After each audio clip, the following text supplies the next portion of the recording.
Pune hit and run प्रकरण आणि या प्रकरणी अल्पवयीन मुलाच्या आजोबाला अटक करण्यात आली आहे। सुरेंद्र अग्रवालला गुन्हे शाखेकडून अटक करण्यात आलेली आहे। गुन्हे शाखेकडून काल रात्री ही अटक करण्यात आली आहे। हिट अँड रन प्रकरणात ड्रायव्हरला डांबून ठेवणं, त्याला धमकावणं तसंच त्याचा मोबाईल काढून घेतल्याप्रकरणी गुन्हा दाखल करण्यात आलाय।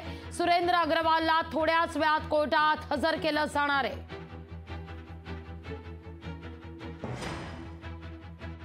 रात्री 11 वाजताचे सुमारास ड्रायव्हरला पोलीस स्टेशनवरून सोडण्यात ज्यावेळी आला त्यावेळी आरोपी यामध्ये त्यांना ते घरी जात असताना त्यांना थांबवला आणि त्यांनी त्यांचे गाडीमध्ये बसून त्यांचे घरी घेऊन गेले आणि आरोपींनी त्यांच्याकडूनचे मोबाईल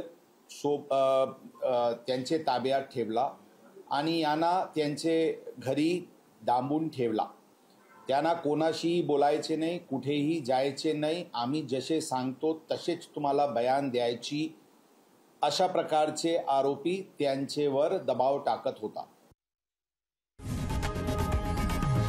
लोकशाही मराठी ऐका, पहा, जागरूक रहा।